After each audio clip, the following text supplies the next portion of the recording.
Hi there, friend. So glad you came across my channel. If you're visiting for the first time, hit that subscribe button and share this video with someone you care about.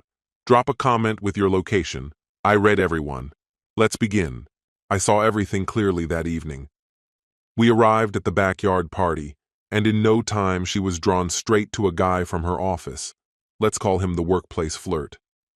I watched as she laughed at his jokes, rested her hand on his arm, and leaned in close while he whispered. Her whole posture gave off the impression that she was single and interested. Meanwhile, I stood nearby, drinks in hand, practically invisible, as my wife behaved like I wasn't even there. After an hour of this, I decided to step in. I walked over and offered her a drink. She barely looked at me, took the glass, and turned her attention right back to him. "Oh, this is my husband," she said, introducing me like I was a vague acquaintance.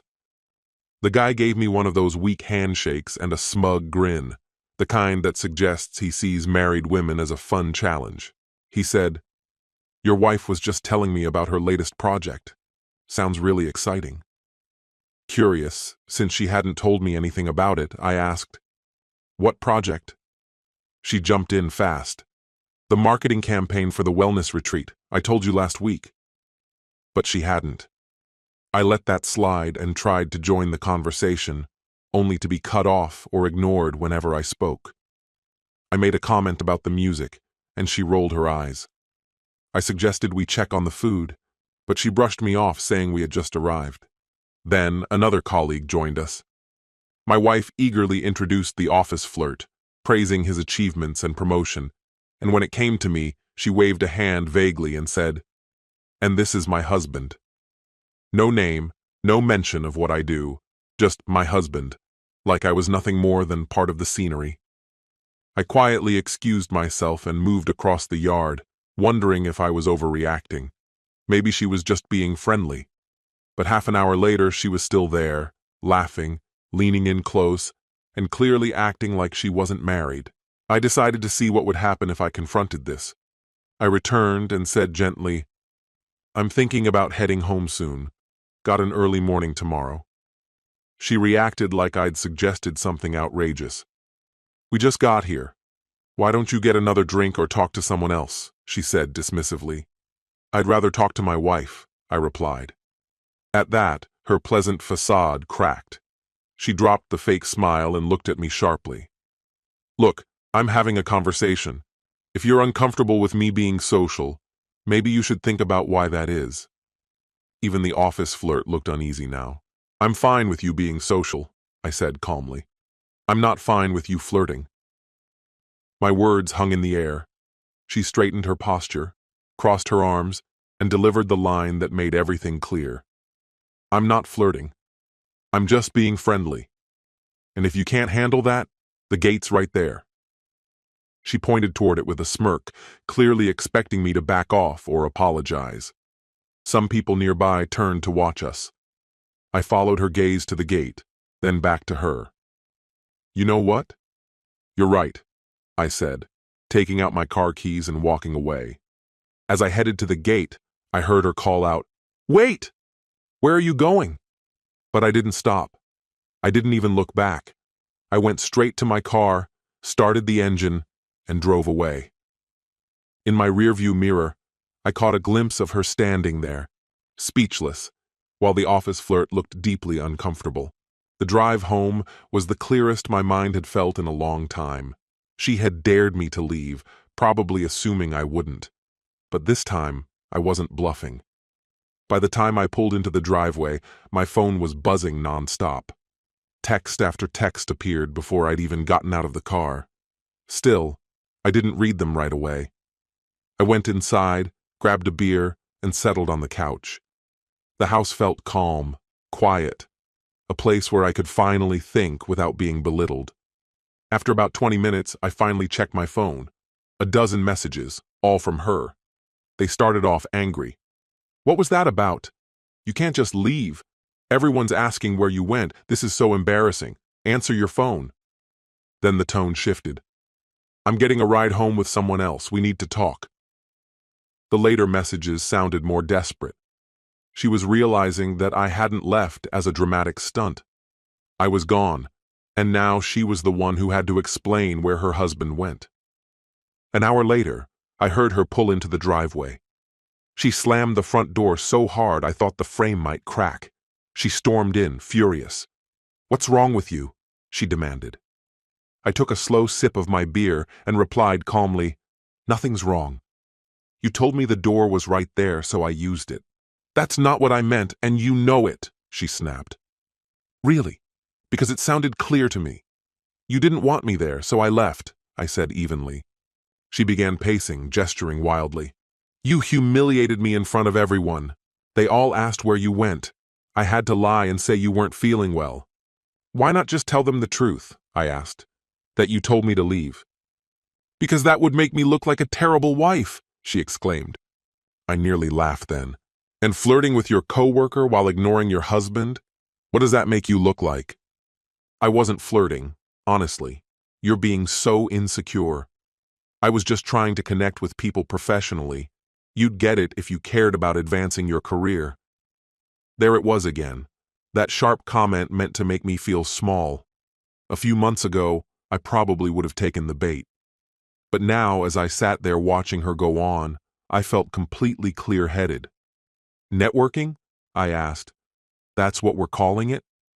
"Yes," she snapped back. "And if you can't handle me talking to male coworkers without getting jealous, maybe you need therapy." I stood up and headed to the kitchen. She followed close behind, still going on about how I was the insecure one and holding her back.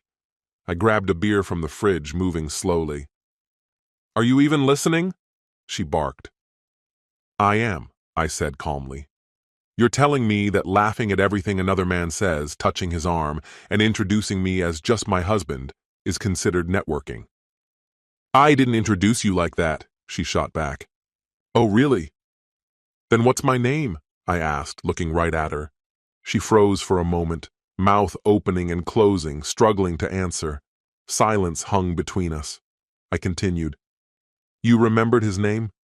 You bragged about his promotion, all his successes. But me? I was just your husband, like I was a stranger you happened to bring along.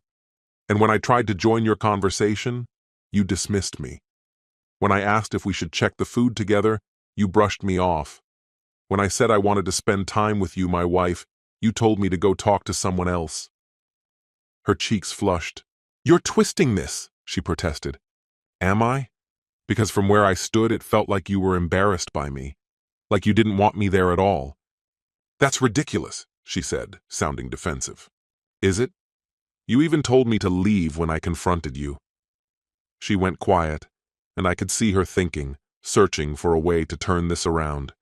Then she said, "You know what your problem is? You don't trust me. A marriage needs trust." "That's true," I replied. "But trust has to be earned, not just demanded." "So you don't trust me?" she asked, her voice dropping. I paused, looking straight at her. "Should I?" The question hung in the air, heavy. She stared back, for the first time with no quick comeback. "How dare you?" she whispered. "How dare I what? Ask a fair question, after you acted like you weren't married all night?" "I wasn't acting single," she insisted. "Then what would you call it?" She threw up her hands. "I call it being normal, talking to people without you hovering." "I wasn't hovering," I said. "I was simply trying to be part of my wife's conversation." "You were being controlling." "I was being a husband," I answered firmly. She glared at me with a look I hadn't seen before, pure resentment.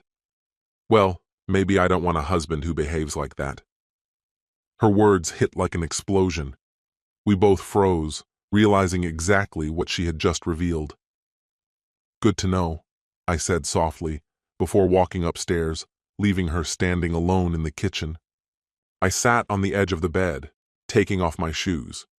After about 10 minutes, I heard her slow, measured steps coming up. She was planning her next move. When she walked in, her expression was different.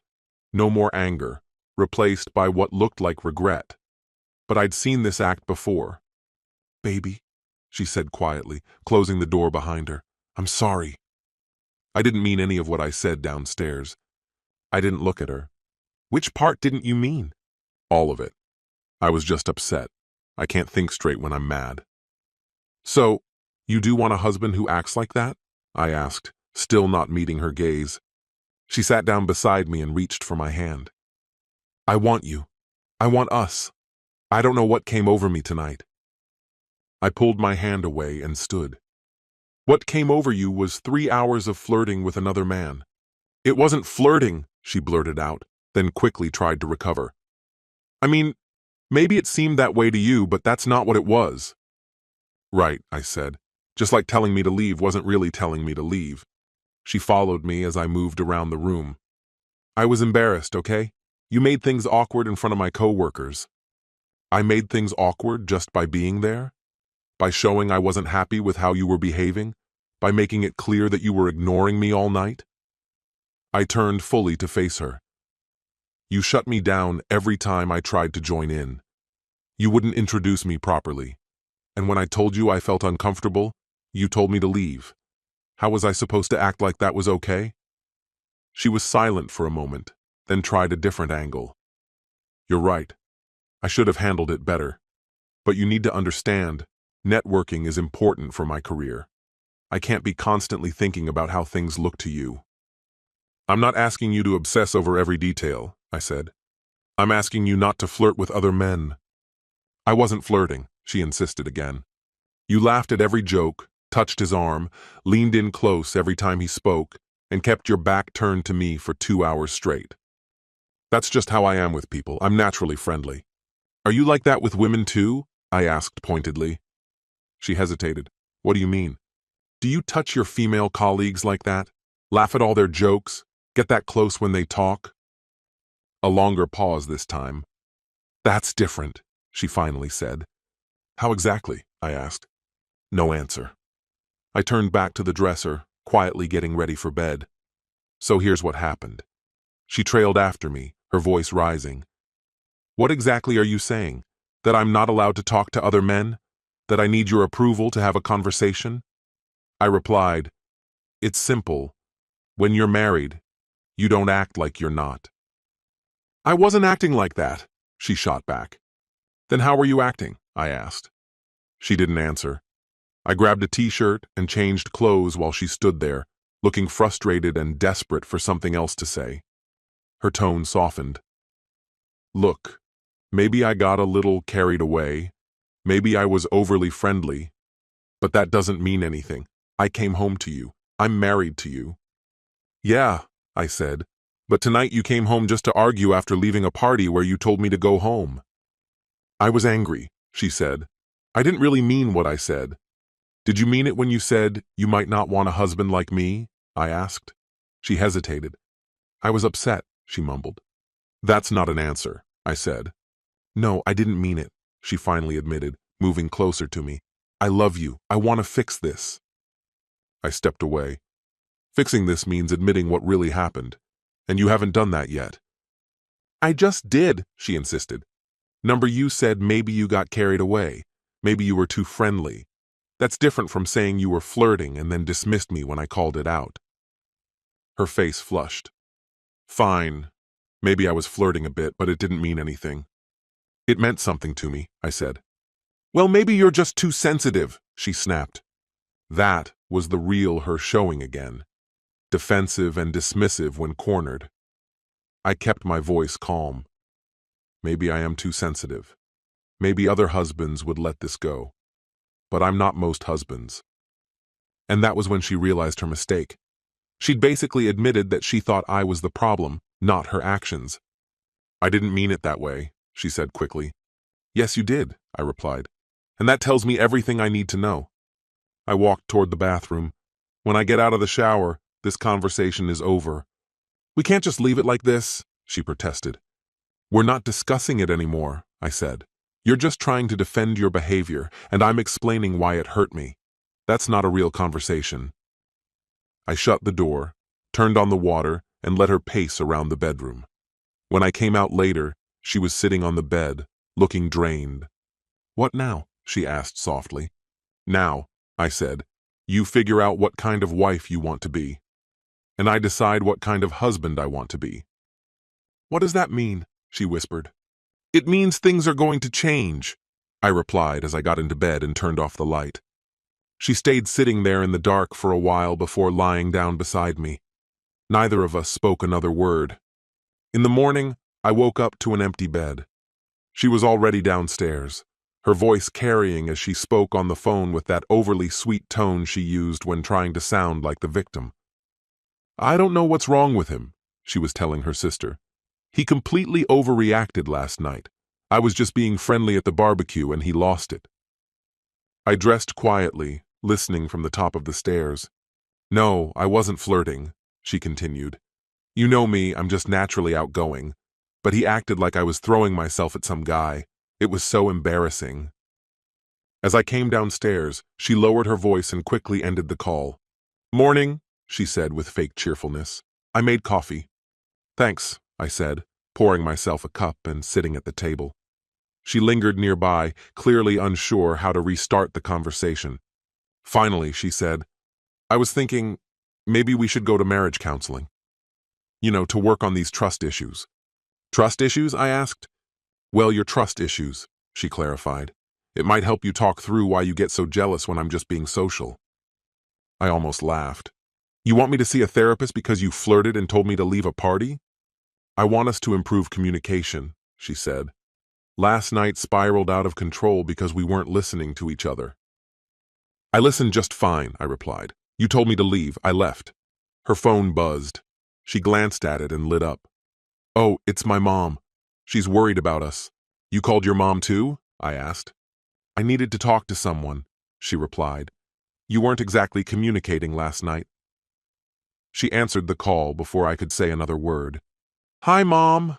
No, everything's fine. We're just working through some stuff, she said, walking into the living room, but still speaking loudly enough for me to hear.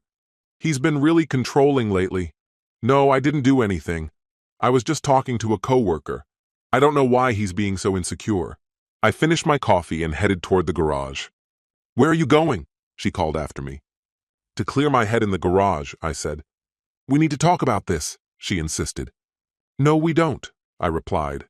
You're already handling it perfectly, calling everyone you know and making sure they think I'm the unreasonable one. I walked outside and started rearranging tools that didn't need rearranging, just to give myself time and space to think.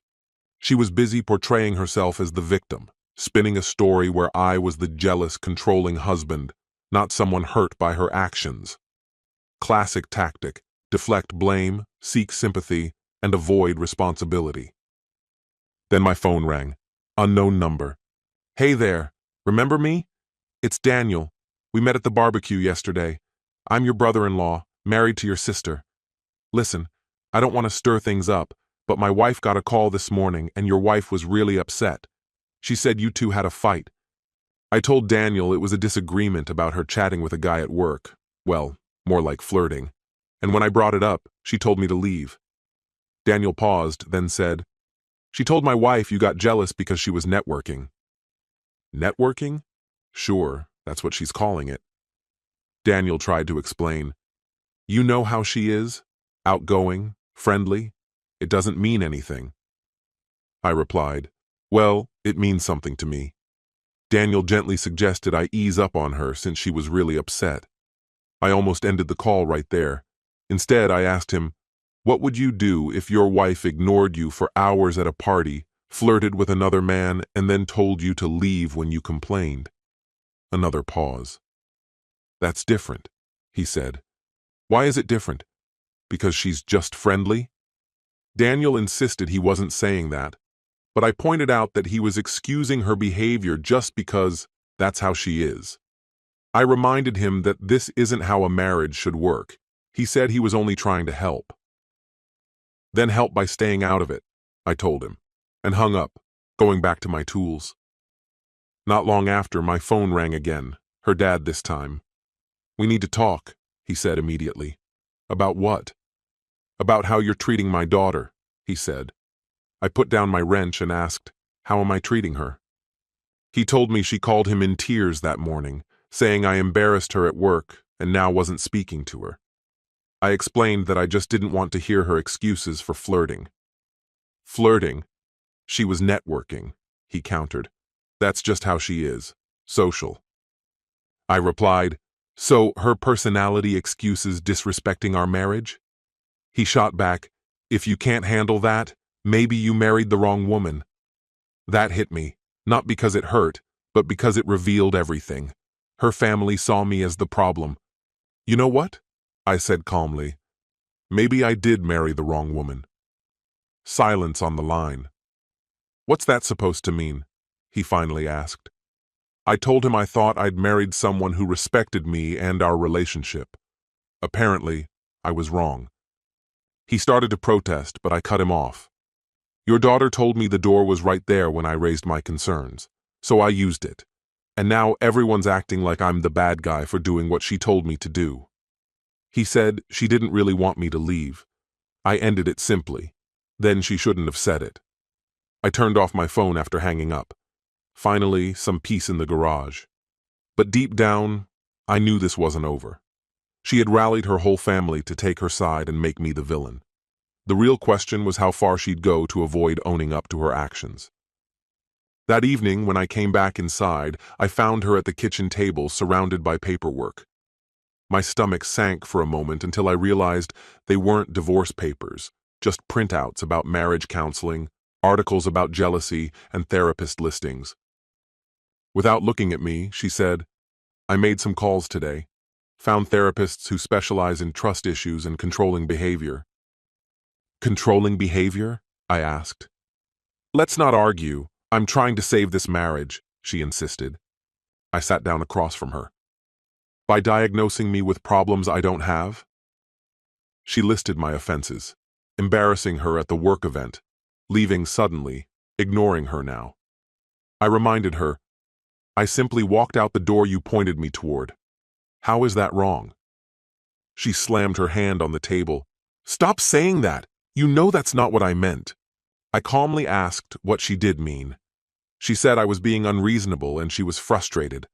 I told her I felt disrespected, but somehow her feelings always seemed to matter more. She picked up one of her articles. This says jealousy often comes from insecurity or childhood issues. I shot back. Did you find anything about wives flirting with other men? I wasn't flirting, she insisted. You were networking. Right. I forgot, I said, shaking my head. She began pacing. This is exactly what I'm talking about. You're sarcastic and dismissive instead of fixing the real issue. And what's the real issue? I asked. Your inability to trust me. Should I trust you? I asked directly. Yes, she said without hesitation, because I know my intentions. I leaned back. Your intentions don't matter to me anymore. Your actions do. That's not how marriage works, she said. No, that's exactly how it works, I corrected her. You can't act however you like and expect me to ignore it just because you claim it meant nothing. She stopped pacing and faced me squarely. Fine. If that's how it's going to be, here's the deal. Either you agree to go to counseling and work on your trust issues, or I'm done. You're done? I'm done putting up with accusations, jealousy, and feeling like I can't even be myself around you. So you're threatening to leave? I asked. I'm telling you what I need for this marriage to continue, she said. I quietly walked over to the counter. And I need a wife who doesn't flirt with other men and then tell me to leave when I object. She folded her arms tightly. So what are you saying? She asked. I'm saying you're right, I replied. One of us should go. Her face turned pale. Wait, what? You said you were done. You told me that I need to change who I am for this marriage to work. But I'm not changing. I'm not going to pretend that your behavior was okay, and I'm not going to therapy to fix problems that aren't mine. You can't be serious. I'm completely serious. If you want a husband who's fine with you flirting with other men, then go find that man. But that's not going to be me. She stared at me, shocked. You're talking about divorce? You said you were done, I reminded her. I'm just agreeing. I didn't mean it like that. I was trying to get you to listen. Listen? You think it's reasonable for me to act like your behavior was acceptable? It wasn't inappropriate. Then yes, we need to divorce. The air between us felt heavy. She looked devastated. You're not actually going to go through with this. Why wouldn't I? You don't respect me. You won't admit you did anything wrong. You spent today telling everyone how awful I am. And then you told me to leave unless I went to therapy for issues you invented. Why should we stay married? Because I love you. Do you? Yesterday you said maybe you don't want a husband like me. And today you threaten to leave unless I change. Tomorrow it'll be something else. This isn't new. It's a pattern. Tears began rolling down her cheeks. You're really going to end 5 years over this argument? I'm not ending it. You did that when you decided to flirt with someone else instead of being with me. That was your choice. And when I confronted you, you made another choice. You told me to go. I didn't think you'd actually leave. That's the problem. You thought I'd always stay no matter how you treated me. Now she was sobbing. Please don't do this. We can fix it. I'll do better. Will you? Or will you just hide it better next time? You still won't admit you crossed a line. Fine, I was flirting. Happy now? I'm disappointed, and I'm done. I walked toward the stairs. Behind me, she cried harder. Where are you going? She called. To pack some things. I'll stay somewhere else while we work out the next steps. What steps? Divorce. You can't just leave like this. I turned back. You told me the door was right there. I'm using it. And I climbed the stairs, leaving her crying in the kitchen. For the next 3 days, I stayed at my brother's house. She called constantly, sent texts every few hours, and left voicemails that swung from angry to desperate. This is crazy. You're overreacting. Please come home so we can work this out. I even talked to a lawyer. Do you know how expensive this will be? I'll go to counseling too. We can both work on this. I didn't reply. On Thursday, she appeared at my office. My assistant buzzed me. Your wife's here. She says it's urgent. I sighed. Send her in. She walked in, looking exhausted. Dark circles under her eyes, hair hastily tied back.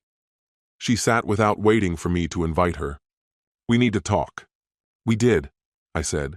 You threatened to leave unless I fixed things you imagined. I called your bluff.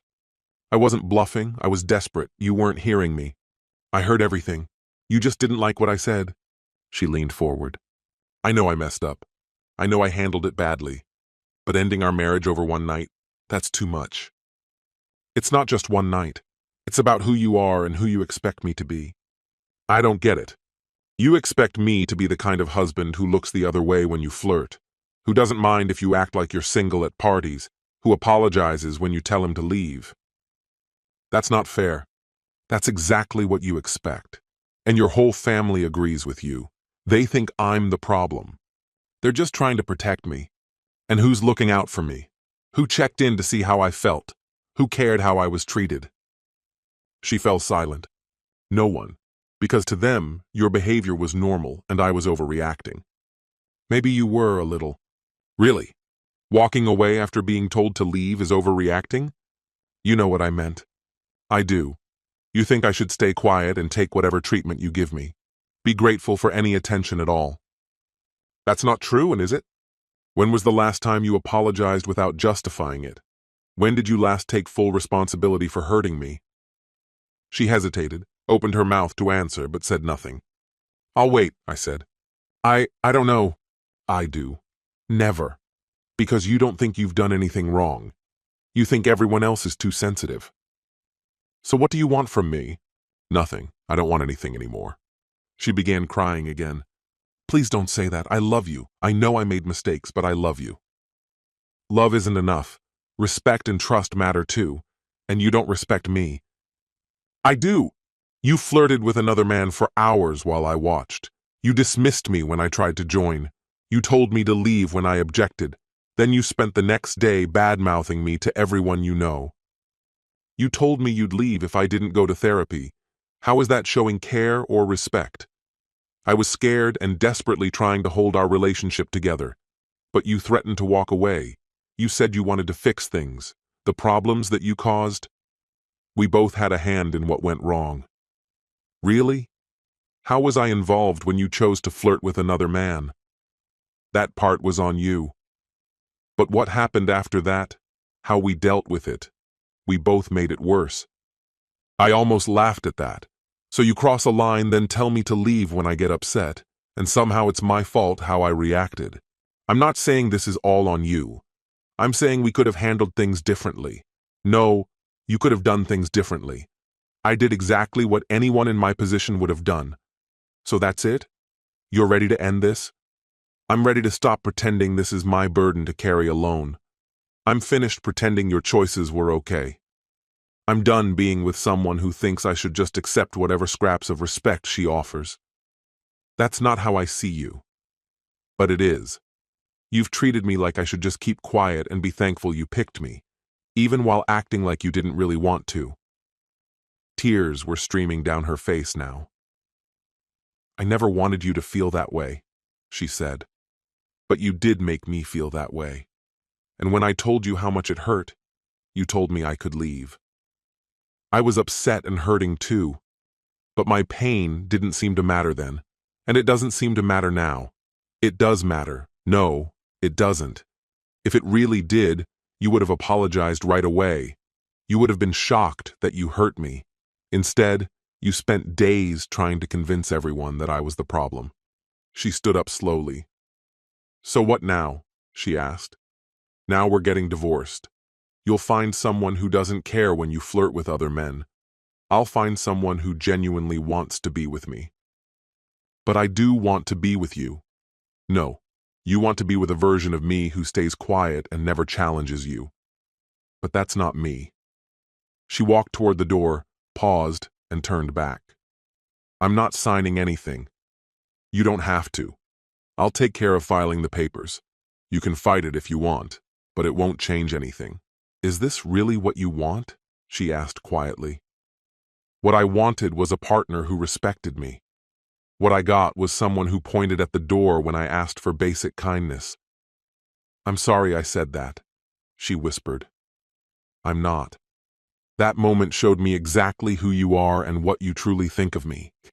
Without another word, she left. 2 weeks later, she signed the divorce papers. In the end, she didn't want to fight. She just wanted to move on. Maybe find someone who wouldn't mind when she acted like she was single.